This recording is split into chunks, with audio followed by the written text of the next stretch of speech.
Hello guys, आपका स्वागत है गाचा कूचा के 23 एपिसोड में। तो चलिए गाइस, बिना किसी देरी के एपिसोड को स्टार्ट करते हैं। तो अब तक हमने देखा कि क्लीनर्स उस ट्रैश बीस्ट का कोर तोड़ देते हैं, जिससे वो ट्रैश बीस्ट नीचे गिरने लग जाता है और ये सभी लोग गीता पर बैठकर आराम से नीचे आ जाते हैं। इसके बाद टैम्सी और बाकी क्लीनर्स भी इन्हें लेने यहाँ आ गए थे। टैम्सी बोलता है कि उसे तो यकीन नहीं होता कि रेडर्स एक बड़े ट्रैश बीस्ट पर बैठकर ऊपर जाने की सोच रहे होते हैं। ये बात सुनकर डेलविन को बहुत गुस्सा आता है कि रेडर्स ने अब ट्रैश बीस्ट भी बनाने शुरू कर दिए।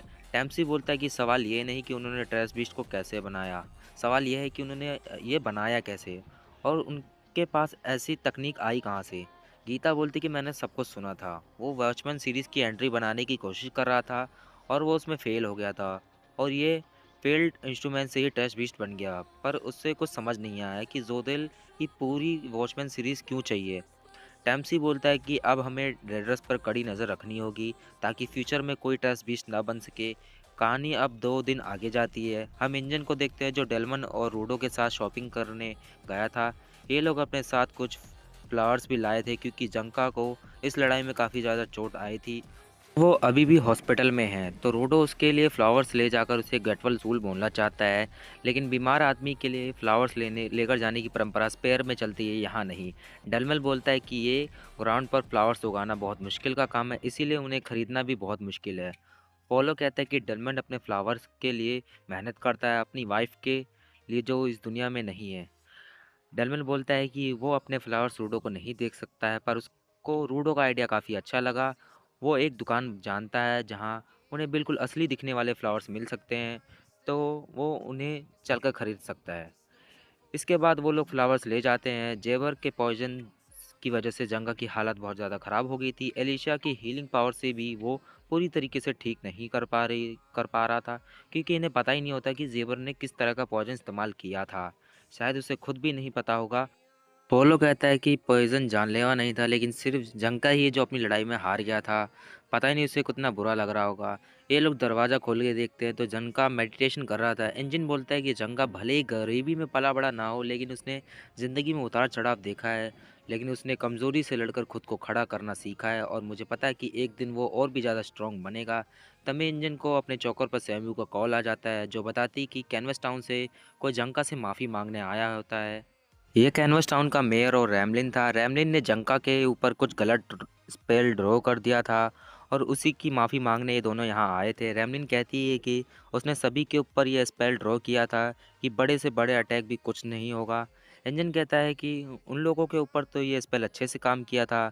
रैमलिन आगे बोलती है कि उसने सोचा कितना फ़नी होगा अगर वो जंका के ऊपर कोई अजीब सा स्पेल ड्रॉ कर दे, क्योंकि जंका उनमें सबसे ज़्यादा सीरियस बंदा लग रहा था। जंका पूछता है कि उसने क्या स्पेल ड्रॉ किया था, तो रैमलिन उससे अपना हाथ उठाने को बोलती है। जंका वैसे ही करता है और उसका हाथ फूल के 2.5 किलो का हो जाता है और वो वहीं पे उसकी हवा निकल जाती है। रैमलिन इसके लिए माफ़ी मांगने लग जाती है। अगर उसने सही स्पेल ड्रॉ किया होता तो जंका आज हॉस्पिटल में नहीं होता, लेकिन जंका फिर से ज़ोर ज़ोर से हंसने लग जाता है। उसे ये मज़ाक काफ़ी ज़्यादा अच्छा लगता है। जंका आगे कहता है कि इसमें तुम्हारी कोई गलती नहीं है, स्पेल तो इंश्योरेंस की तरह होता है। मैं लड़ाई में उनके भरोसे नहीं बैठता, इसमें किसी की गलती नहीं है, मैं बस कमज़ोर था इसीलिए लड़ाई हार गया। इसके बाद एमलिन और मेयर यहाँ से चले जाते हैं। रोडो जंका के पास खड़ा रहता है। जंका कहता है कि तुम्हें मुझ पर दया रखाने की कोई ज़रूरत नहीं है। भले ही मैं अपनी लड़ाई नहीं जीत पाया, भले ही मैं उनके किसी काम नहीं आया, जब तक मैं और भी स्ट्रांग हो सकता हूँ तब तक कोई दिक्कत की बात नहीं है।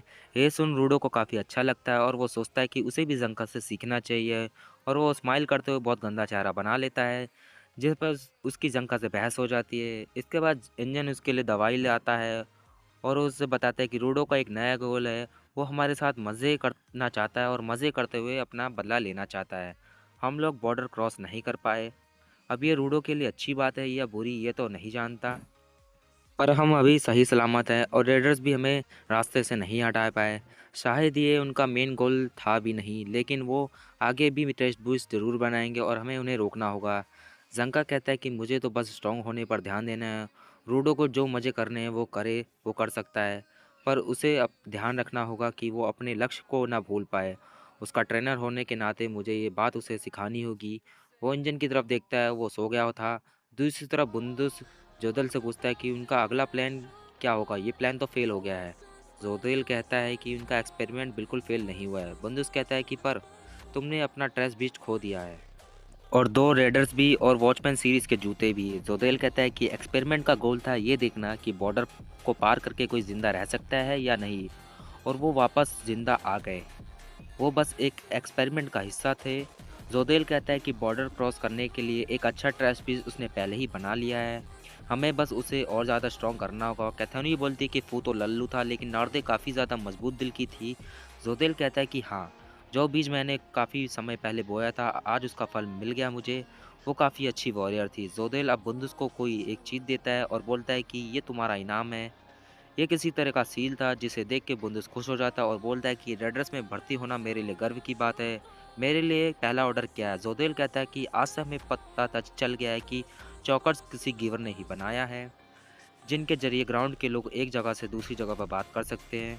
ये चांसेस काफ़ी ज़्यादा है कि जिस आदमी ने चौकर्स को बनाया है उसे वॉचमैन सीरीज़ के बारे में पता होगा, यानी कि अब उनका गोल है उस आदमी को ढूंढना जिसने चौकर्स को बनाया है। बंदूक पूछता है कि पर तुमने एमओ के जूते ऐसे ही क्यों जाने दिए? जोदेल कहता है कि वो जूते अब क्लियर्स के पास है, वो वहीं रहेंगे, हम चाहे वहाँ से उन्हें लेकर आ सकते हैं।